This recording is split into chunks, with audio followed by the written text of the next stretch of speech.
Chapter 3. Escape. The barn was very large. It was very old. It smelled of hay and it smelled of manure. It smelled of the perspiration of tired horses and the wonderful sweet breath of patient cows. It often had a sort of peaceful smell, as though nothing bad could happen ever again in the world. It smelled of grain and of harness dressing and of axle grease and of rubber boots and of new rope. And whenever the cat was given a fish head to eat, the barn would smell of fish. But mostly it smelled of hay, for there was always hay in the great loft up overhead. And there was always hay being pitched down to the cows and the horses and the sheep.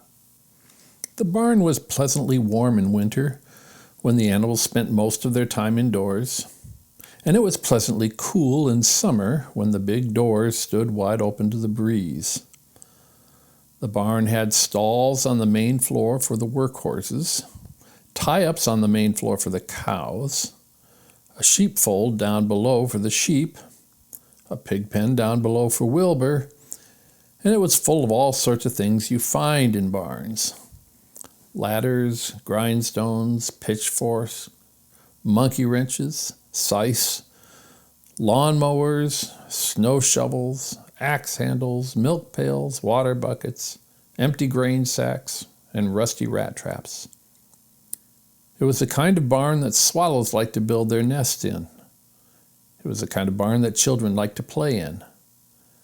And the whole thing was owned by Fern's uncle, Mr. Homer L. Zuckerman. Wilbur's new home was in the lower part of the barn, directly underneath the cows. Mr. Zuckerman knew that a manure pile is a good place to keep a young pig. Pigs need warmth, and it was warm and comfortable down there in the barn cellar on the south side. Fern came almost every day to visit him. She found an old milking stool that had been discarded, and she placed the stool in the sheepfold next to Wilbur's pen.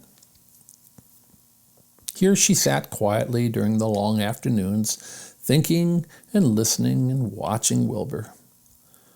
The sheep soon got to know her and trust her.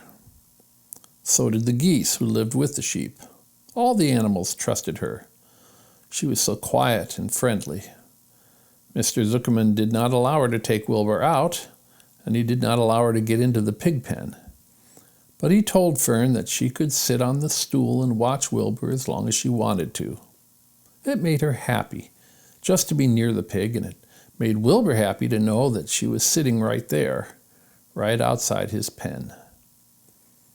But he never had any fun. No walks, no rides, no swims. One afternoon in June, when Wilbur was almost 2 months old, he wandered out into his small yard outside the barn. Fern had not arrived for her usual visit. Wilbur stood in the sun feeling lonely and bored. "There's never anything to do around here," he thought. He walked slowly to his food trough and sniffed to see if anything had been overlooked at lunch. He found a small strip of potato skin and ate it. His back itched, so he leaned against the fence and rubbed against the boards. When he tired of this, he walked indoors, climbed to the top of the manure pile, and sat down.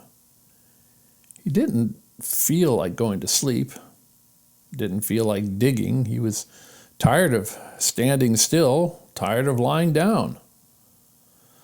"I'm less than 2 months old, and I'm tired of living," he said. He walked out to the yard again. "When I'm out here," he said, "there's no place to go but in. When I'm indoors, there's no place to go but out in the yard." "That's where you're wrong, my friend," said a voice. Wilbur looked through the fence and saw the goose standing there. "You don't have to stay in that dirty little yard," said the goose, who talked rather fast. "One of the boards is loose. Push on it, push on it, and come on out." "What? said Wilbur. Say it slower. And at my age, at the risk of repeating myself, said the goose, I suggest you come on out. It's wonderful out here. Did you say a board was loose? That I did, said the goose. Wilbur walked up to the fence and saw that the goose was right. One board was loose. He put his head down, shut his eyes, and pushed. The board gave way. In a minute, he had squeezed through the fence and was standing on the long grass outside his yard. The goose chuckled. How does it feel to be free? She asked. I like it, said Wilbur. That is, I guess I like it. Actually, Wilbur felt queer to be outside his fence with nothing between him and the big world. Where do you think I'd better go? Anywhere you like, said the goose. Go down through the orchard, root up the sod, go down through the garden, dig up the radishes, root up everything, eat grass, look for corn, look for oats, run all over, skip and dance, jump and prance, go down through the orchard and stroll through the woods. The world is a wonderful place when you're young. I can see that, replied Wilbur. He gave a jump in the air, twirled, ran a few steps, stopped, looked all around, sniffed the smells of afternoon, and then set off walking down through the orchard. Pausing in the shade of an apple tree, he put his strong snout into the ground and began pushing and digging and rooting. He felt very happy. He had plowed up quite a piece of ground before anyone noticed him. Mrs. Zuckerman was the first to see him. She saw him from the kitchen window, and she immediately shouted for the men. Homer! She cried. Pigs out, Lurvy! Pigs out, Homer! Lurvy! Pigs out! He's down there under that apple tree. Now the trouble starts, thought Wilbur. Now I'll catch it. The goose heard the racket, and she too started hollering. Run, run, run downhill!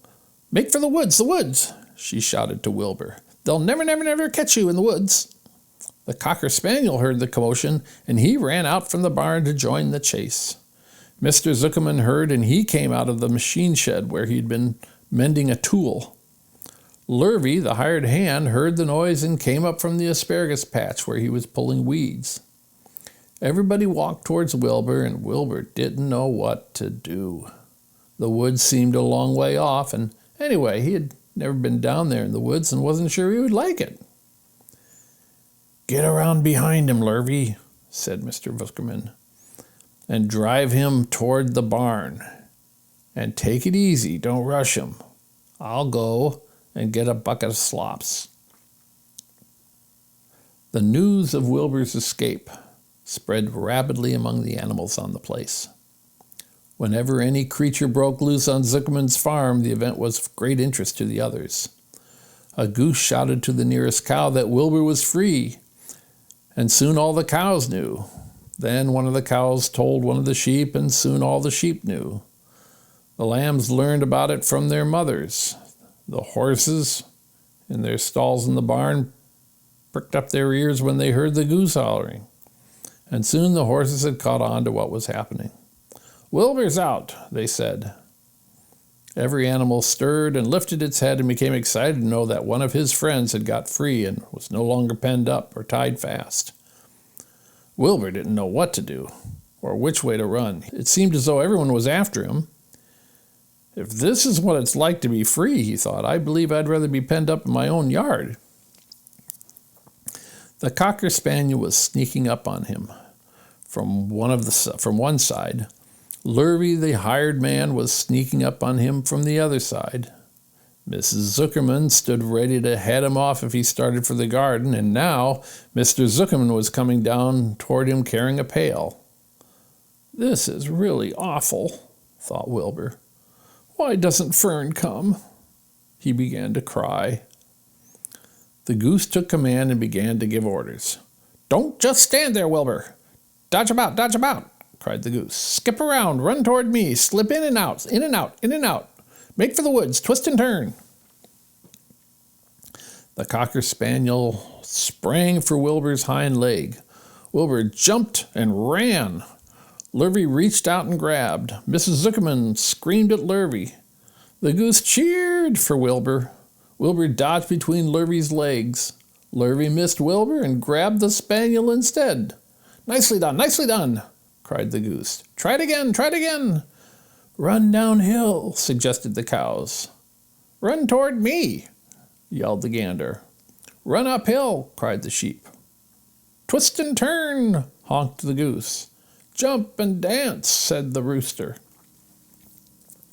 Look out for Lurvy, called the cows. Look out for Zuckerman, yelled the gander. Watch out for the dog, cried the sheep. Listen to me, screamed the goose.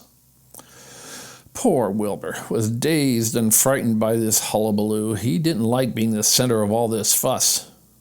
He tried to follow the instructions his friends were giving him, but he couldn't run downhill and uphill at the same time, and he couldn't turn and twist when he was jumping and dancing, and he was crying so hard he could barely see anything that was happening. After all, Wilbur was a very young pig, not much more than a baby, really. He wished Fern were there to take him into his arms and comfort him. When he looked up and saw Mr. Zuckerman standing quite close to him, holding a pail of warm slops, he felt relieved. He lifted his nose and sniffed. The smell was delicious. Warm milk, potato skins, wheat middlings, Kellogg's cornflakes, and a papa were left from the Zuckerman's breakfast. Come, pig, said Mr. Zuckerman, tapping the pail. Come, pig. Wilbur took a step toward the pail. No, said the goose. It's an old pail trick. Wilbur, don't fall for it. He's trying to lure you back into captivity. He's appealing to your stomach. Wilbur didn't care. The food smelled appetizing. He took another step toward the pail. Pig, said Mr. Zuckerman in a kind voice, and began walking slowly toward the barnyard, looking all about him innocently as if he didn't know that a little white pig was following him all along behind him. You'll be sorry, called the goose. Wilbur didn't care. He kept walking toward the pail of slops. You'll miss your freedom, honked the goose. An hour of freedom is worth a barrel of slops. Wilbur didn't care. When Mr. Zuckerman reached the pig pen, he climbed over the fence and poured the slops into the trough. Then he pulled the loose board away from the fence so that there was a wide hole for Wilbur to walk through.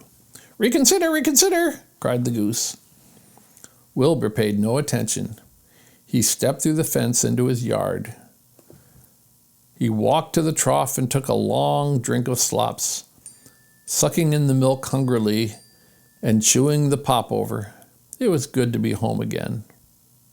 While Wilbur ate, Lurvy fetched a hammer and some 8-penny nails and nailed the board in place. Then he and Mr. Zuckerman leaned lazily on the fence, and Mr. Zuckerman scratched Wilbur's back with a stick. He's quite a pig, said Lurvy. Yes, he'll make a good pig, said Mr. Zuckerman. Wilbur heard the words of praise. He felt the warm milk inside his stomach. He felt the pleasant rubbing of the stick along his itchy back. He felt peaceful and happy and sleepy. This had been a tiring afternoon. It was still only about 4 o'clock, but Wilbur was ready for bed. I'm really too young to go out into the world alone, he thought as he lay down.